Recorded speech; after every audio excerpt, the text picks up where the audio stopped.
Well, hello there. I'm David Polgar. I'm the founder and president of the nonprofit All Tech is Human, where collectively we come together to understand all the different values, tensions, trade offs, and best practices around how we can tackle wicked, thorny tech and society issues.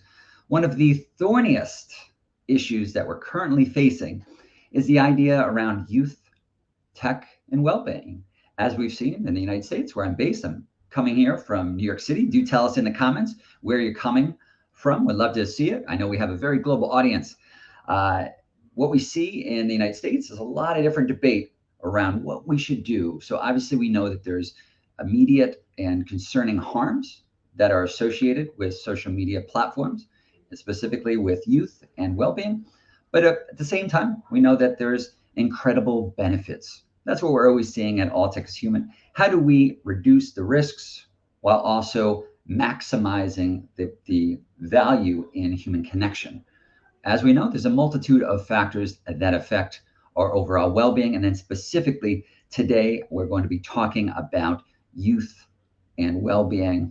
And we have two incredible experts that you might have seen because they're all over talking about this very hot topic, as we saw in recent days with the U.S. Surgeon General mentioning the idea of whether there should be warning labels on social media platforms.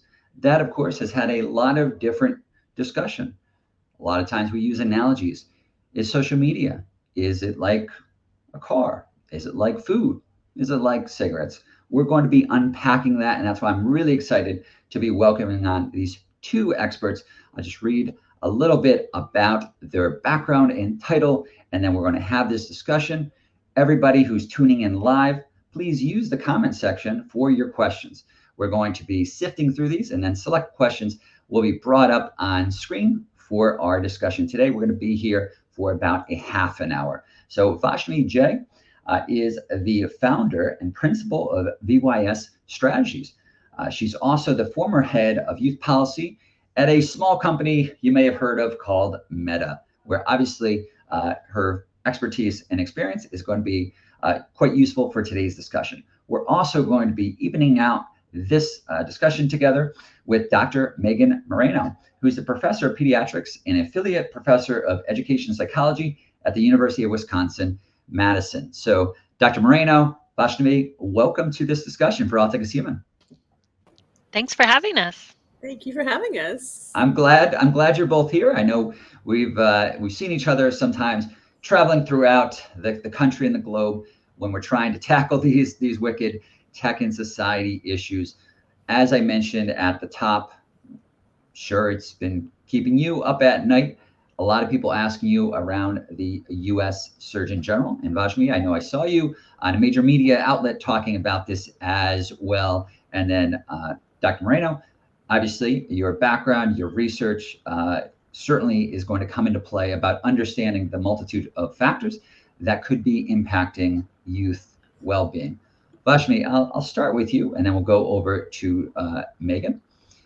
What was your initial kind of reaction? Really want to start thinking about what was your kind of reaction to the U.S. Surgeon General's discussion? I know there was obviously a lot of parts of this, and we saw the earlier U.S. Surgeon General's kind of point that was a year before, talking about the kind of harms that can be associated with social media. So this discussion around whether there should be warning labels. What was your reaction to that, Vashnavi? Well, I think my first reaction was thinking about who warning labels really are for. If you see a warning label in any other field, it's typically a warning to the consumer telling them to moderate their intake, moderate their consumption. It's not really meant for the companies or the providers of the products themselves. And so when I was thinking about this new call for warning labels, it felt like it was really an appeal to consumers to watch what they're consuming rather than to platforms or policymakers or parents or educators to watch what we're building and to make sure that we're building more responsibly. I think the first round of discussions with the Surgeon General last year, where he had kind of highlighted the issues around social media and youth well-being, were really salient, really important. This time around, it felt a little bit more simplistic, and I felt there was room for more nuance there. Well, this is where I love to bring in Megan for this conversation. Lashmi just talked about nuance. I know you and I have talked about that in the past. One of the difficulties with nuance, and we deal a lot with nuance at All Tech is Human, realizing that oftentimes there are trade-offs with some of these key issues.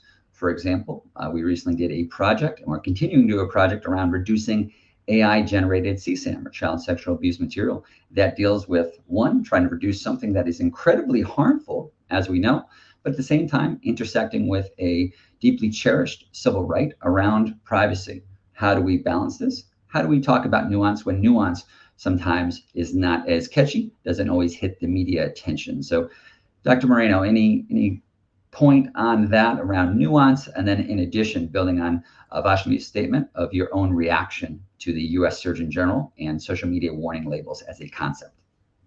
Great. Thank you so much. I definitely want to plus one and elevate what Vaishnavi shared. Is I think that a lot of the discussion that I have observed with some of the federal work that's been happening and thinking about social media, thinking about ways to design better for youth, have better protections for youth, I feel like those have been very productive solution-based conversations. And it's been wonderful to have the Surgeon General as part of those conversations. But when I had a similar reaction when the warning label came out, I thought, oh my gosh, I bet our clinic phone lines are lighting up, because it was kind of a fear-based statement without a lot of solutions and a lot of kind of here's what to come. So I think that in terms of the impact on adolescents and families was probably not particularly positive, and didn't put them in that solution space. I do think that this also illustrates the issue of how nuanced and complex this world is. And one of the things I think about is if I see 20 patients in a row and ask them about the connection between social media and mental health, I'm going to hear 20 very different stories. And so part of, I see my job as an educator and a physician and a researcher and an advocate is to bring those adolescent stories and their individual experiences to light, so that we're not reaching for tools that are too blunt. Mm-hmm. And to build on that, I guess another question is, how do we even define social media? Oftentimes, I know when I see something in like Pew Internet Research, it's listing YouTube as social media, but obviously if we're looking at YouTube and that as a platform versus something like Snapchat or Instagram, you can imagine a lot of different differences in terms of what that even means as the concept. I know that's something we've seen at All Tech is Human that people are really struggling with, because there's a major difference. And I know Vashmi, with some of the comments around your recent kind of media exposure with this topic, I think there was maybe from you or from others talking about food as a analogy, and a major difference when we think about the consumption of any type of media. What's the difference between junk food and kale? Kale is going to be a lot healthier, more vitamin C and more vitamin A. So you imagine the same thing with something like social media, whereas that's obviously leading to human connection. We know from reading books like Bowling Alone that we have a crisis of connection, or some of the great work with Sherry Turkle, who we had speak at our last summit in New York. So Vashmi, any other kind of thoughts around that of how we can potentially build on this nuance? Because as we kind of underlined, it seems like nuance is always buried. As Dr. Moreno said, 20 patients, 20 different stories, right? So it's almost like it's interacting potentially different with that person based on their own kind of lived experiences and their own aspects that might make the blunt kind of warning label not always potentially appropriate. Yeah, absolutely. I mean, it's 20 different stories. It's even more types of social media and social connection. You know, teenagers are having great conversations within gaming platforms. Are those social media?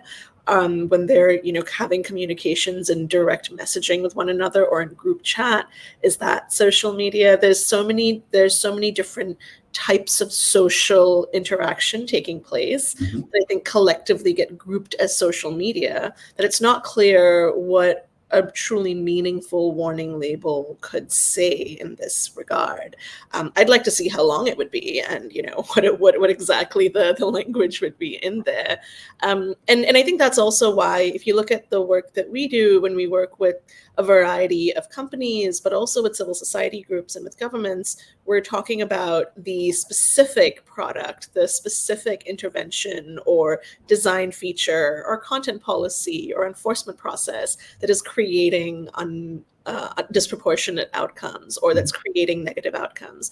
And then we're working on addressing that specific issue. That I think is much more valuable. It's unfortunately not as sexy as, like warning label across all different platforms, but it is the kind of nuance at scale that we need to do to address these issues. Well, where do we build on that? Because, like you said, that's the type of approach we need, and that's what Megan, you were highlighting as well.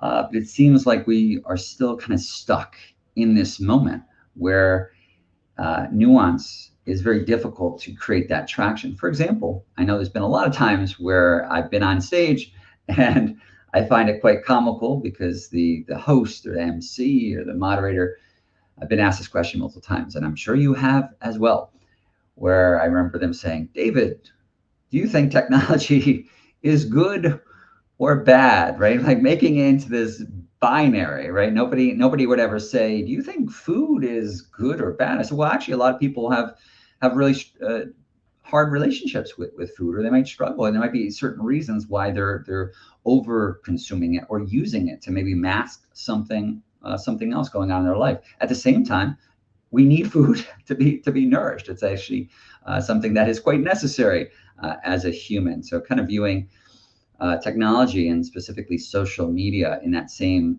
aspect. I think of all the benefits that it's brought me and the community, even with All Things Human. How we use tools like Slack, where we have 93 countries, participating at 24 hours a day. That's quite beautiful, and it's led to a lot of amazing kind of connections. At the same time, myself included, right? It can lead to some of those hard parts. So, if we want to solve problems as opposed to just sell books, right? What do you think? And I'll give this over to you, Megan. What do you think we can do constructively as a community? Because I will also underline this idea that it feels like sometimes when you push back to say, hey, it's not as simple as that, it's quite easy to be placed in a bucket that you would be Pollyannish. But it seems like there is quite a large spectrum between Pollyanna and maybe moral panic.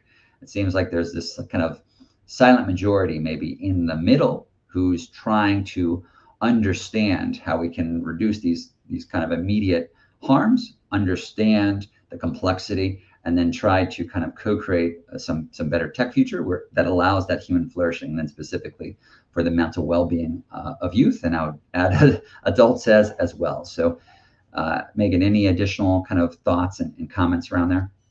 Yeah, I love those comments. And I think one of the things that sometimes we get asked in the research world is like, "Ooh, which side are you on? Are you the, tech is bad side or the tech is good side?" And I think one thing I try to think about is, I'm on the side of the evidence, I'm on the side of the science, and the science is complicated. So if I have to pick a side, I'm going to pick the side of teens. Like, I'm on their side. I want to think about what's going to help build on their strengths and give them the best possible experiences and give them support when they have negative experiences in their online and offline life. And so to me, that's where I really try to think about tools and how do we build tools that help them navigate the nuance and help them build the experiences they need as they go through adolescence and young adulthood. And I think one thing in pediatrics we're increasingly think about is how do we also support the parents? Because I do think this kind of epidemic of moral panic in part comes from parents just realizing how connected they are and how important these tools are to them, and that they're maybe it's a lot of adults are having some trouble self-regulating our own tech use coming out of COVID, and that's okay. But I think that's part of what's making this issue even more heightened right now. And to build on that, I definitely empathize with being a teen today. There's a lot of world issues going on that have to offer a lot of stressors. Obviously, climate change. Been quite a warm summer here in New York and across the globe. And I always kind of reflect, and Megan and Vashmi, I'd love to kind of hear your take on this.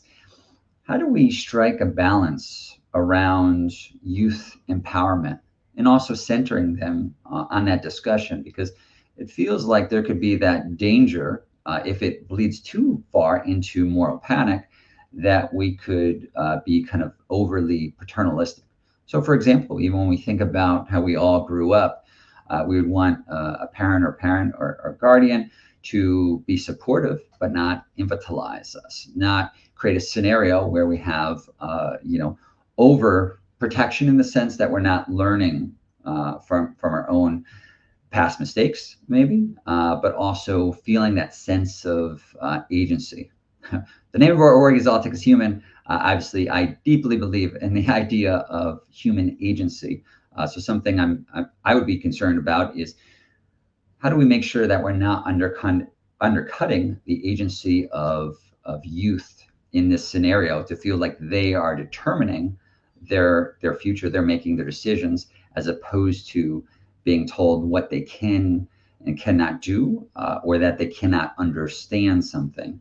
Vaishnavi, any thoughts in that area about how we can how we can create an appropriate balance for some of those issues? I think you're touching on a really important point there, David, which is that when we talk about children's rights, we need to think about all of their rights, not just or not only their physical or emotional safety online. We're talking about their privacy, their agency, their ability to access information, to build up their identity as they're going through these formative years. And there's a lot that we can do through really great product and policy design in that space. My background is very much industry focused and very much on what can we as industry and companies do to support that. And some of the really great developments that I've seen over the last few years are things like defaulting teens into private accounts when they sign up, not forcing them to have private accounts, but that's the default. You can change to a public account later on, but we're going to start you off with a private account. If you decide that you're ready to kind of go out there and open your account up to the world, you can do that. Those are the kinds of really thoughtful product and design decisions that we can make within companies that emphasize the importance of youth safety without compromising all the other aspects of their identity, like privacy, autonomy, access to information. So that's the way I would approach it. Oh, I really like that. I mean, especially given that design is so kind of important, even if we think about something, although obviously the study is critiqued, but around like the Stanford prison study, the idea that environments matter. So design matters by its very nature. Obviously, when we're thinking about youth and harms, messaging always seems to be an important part that we are a little bit more mindful of about how somebody could be engaged and how we offer that support. But I'd love to actually bring in a question that we just had. I'll bring it up here. It's actually from Desmond Patton. Know the name, and Desmond actually is an award winner recently of Mozilla's Rise 25, does some amazing work around social media at the University of Pennsylvania and previously at Columbia University with SafeLab. So he just wrote, love these points, wondering if the guests have thoughts on how we might encourage or help support thriving in healthy digital environments for youth that are informed by evidence. Dr. Moreno, you talked all about being led by evidence. So evidence sometimes is a little harder to be, in the kind of media spotlight. So to Desmond Patton's point, how can we focus on the thriving for youth, and then having that be led by evidence? Oh, thanks so much for that question, Desmond. I think one of the roles that I have is as a medical director of the American Academy of Pediatrics Center of Excellence on social media and youth mental health. And one of our true values and charges is to be able to build tools and provide support to families that is grounded in the evidence. And one of the tools that we have within our website is a question and answer portal. And so anyone can submit a question. We've received questions from a lot of parents. We've received some from teens, and we've received some from educators and educational administrators and clinicians. And you can submit a question, and we have teams that will then go through the educational evidence, the health evidence, whatever evidence is out there, to craft a response to that question that is grounded in that evidence. And there's on the portal website, there's a list of the previous questions you can browse. And so that's one way that we're really trying to be an organization that's really listening to what are the key issues that are out there and providing responses that aren't based on one person's thoughts or their expertise, but to really say this is the balance of what people have found out there in terms of best practices and what this might mean. Megan, if I can ask a quick follow-up, and then Vaishnavi to respond to this.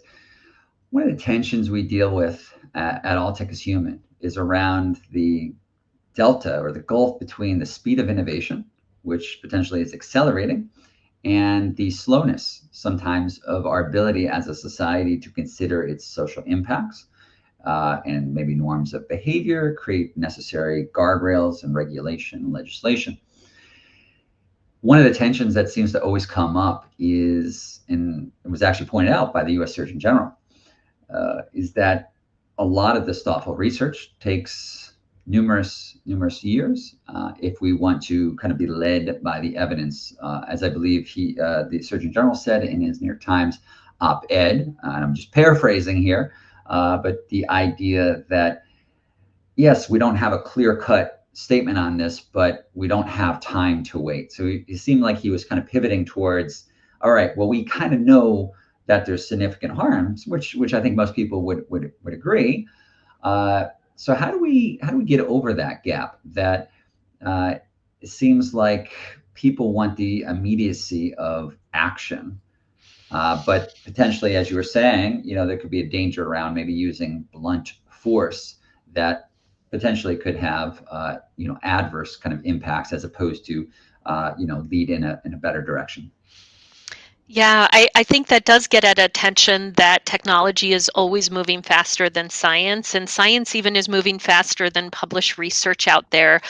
I guess one thing I really think about as a clinician is that one of the first things we learn in medical school is first do no harm. Mm-hmm. And just because people have said, like, I heard a bunch of people saying that ivermectin is going to work for COVID, doesn't mean that, every hospital in the country starts doing it and we wait for the evidence to catch up.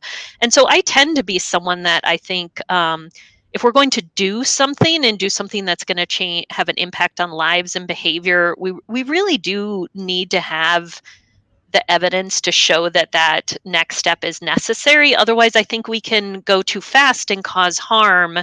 And then that can even further lead to distrust in the evidence that we really want people to be able to trust and know that it's good science. I love that. So I'm actually just bringing up a comment on screen, but then I see two additional questions. One talking about how we can speed up research, but also I think there's a very timely one that I'll bring up prior to that, and I'll start with Vaishnavi. So we have this question right here. I'll just kind of summarize it. But Megan, you mentioned, okay, people looking for solutions. One of the solutions that it seems to be brought up is, do we need a smartphone ban, right? And a lot of school districts are talking about or implementing smartphone bans. You see a lot more yonder bags. It's not just with Dave Chappelle comedy shows, right? So This individual is in Ontario, saying that they just have a ban in place to restrict use of smartphones in classrooms. This individual saying to me, it seems like a lost opportunity. And then there's a lot of reasons for that, but would love to, Vashmi, start with you. Sure, a lot of people are asking you about smartphone bans. What's your take on that? Well, I think smartphones are a really useful tool, both inside and outside of classrooms. But like any tool, they need to be used in an appropriate way. So, where we've seen really positive results is where educators are harnessing educational applications on smartphones, whether that's AI assisted tutoring assistance or programs that are tracking their progress on various tests and exams. These tools are really valuable in the classroom. And then understanding that there's a time and place for different kinds of interactions. If the concerns are that children are engaging too much in conversation or chats, I mean, that predates smartphones, right? Like that's all us, all of us have certainly engaged in that without any smartphones in hand. And so I think addressing the root cause of what you're trying to address, are you addressing inappropriate socializing in a classroom environment that is better suited for after hours, rather than looking at a specific piece of technology, is probably going to be more valuable. I will also say that, on the question of how can we, I think there was a related question around how we can use AI. There's this lost opportunity with AI. I think that's really fair. There's an incredible value emerging right now around the use of AI in educational contexts. And I think banning its use altogether would only set students back. That said, there's a lot of work that AI companies are taking on. I know Alltech is Human and Thorn have those principles that you've extracted from them, which are great. But companies are taking on an approach to design these systems, safely from the onset. Safety by design, this term we hear about all the time. And I think that's really where we should be focusing our attention. Yeah, comment well said. I think all schools are struggling with this. And I think the other part that maybe doesn't get emphasized enough is one of the complexities, as you well know, is the role of the parent or parents versus the educator or the school in general has now been blurred, because originally when we thought about teachers, we used the term in locus parentis in place of the parent, that the educator for that underage student is operating as a kind of a placeholder for the parent during that time in the classroom, and then they go home and now they're with their parent or parents or a guardian.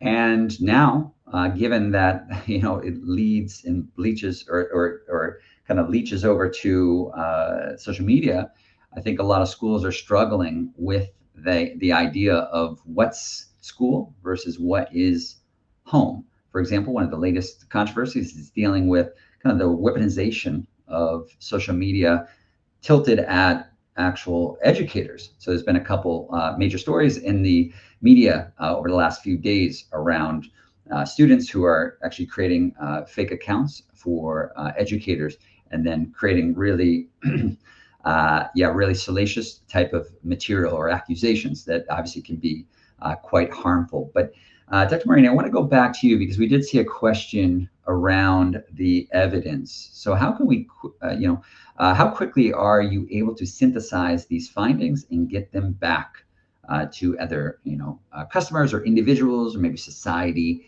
at large? So to build on that, I wonder, are you seeing anything that you're hopeful for about how we can create a faster, system that can incorporate the valuable research and then have it affect some of the design choices that Vashmi was talking about?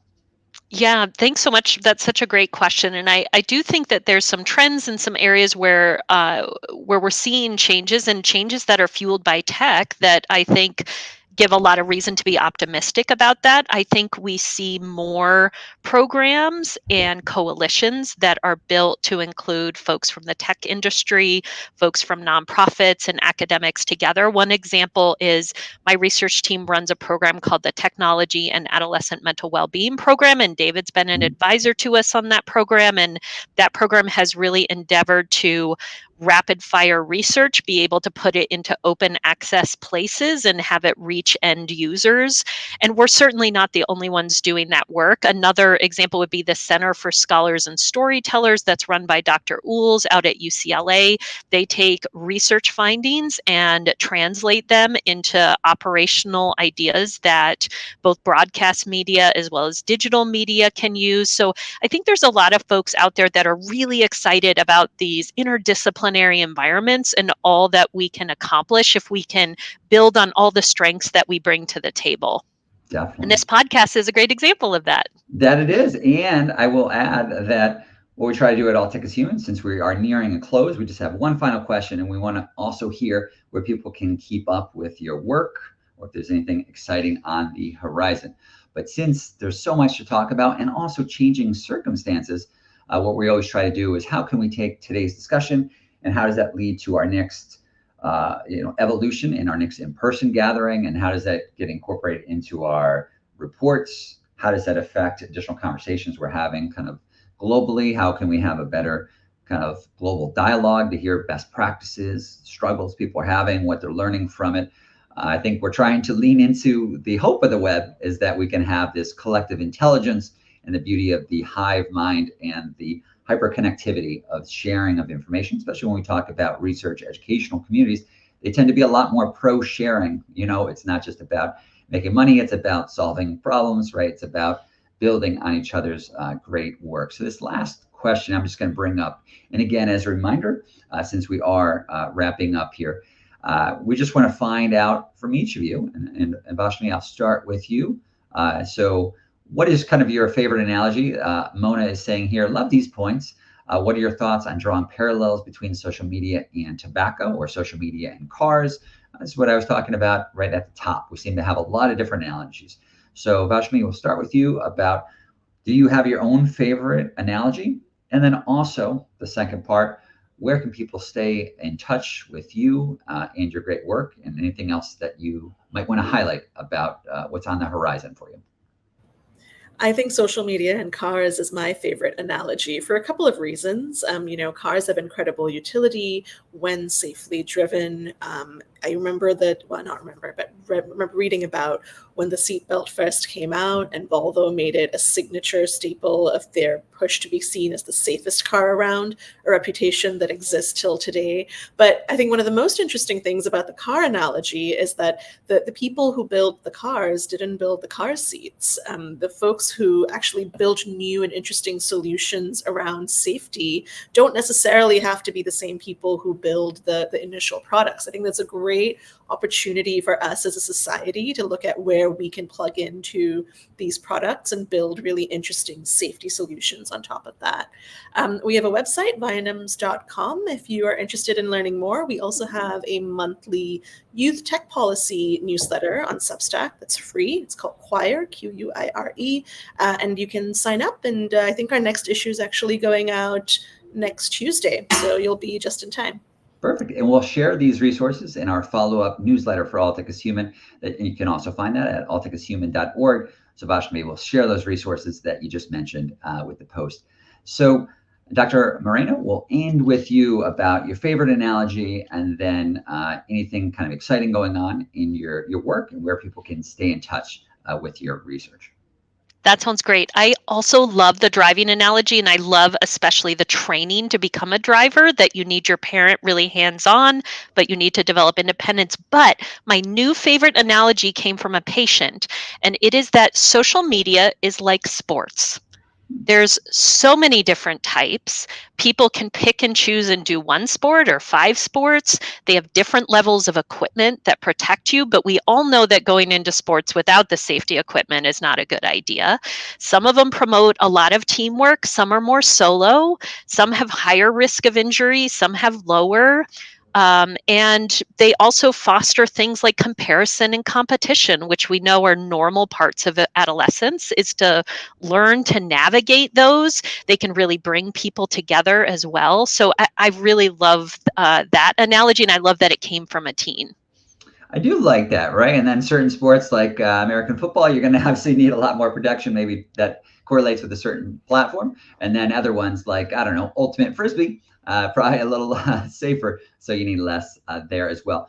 Want to thank everybody who is tuning in. Again, we're going to have this video up on our YouTube channel. And also want to thank Vaishnavi J and Dr. Megan Moreno for coming on for today's guest. Again, we'll follow up with all these resources that were mentioned today. In addition, as Megan mentioned, we want to build on this conversation. So please reach out to us. You can reach out to me, david@alltechishuman.org, or anybody else on the team for your suggestions for this weekly live stream and how we can build on this conversation, because again, this needs to be a collective action. We need to work together to co-create that better tech future, the one we all deserve, and the one that we want, and the one that we're going to get. So I'm David Polgar with All Tech is Human. Vaishnavi and Megan, thank you for coming on. Thank you. It's been a pleasure. Thank you. It's great. Thank you all.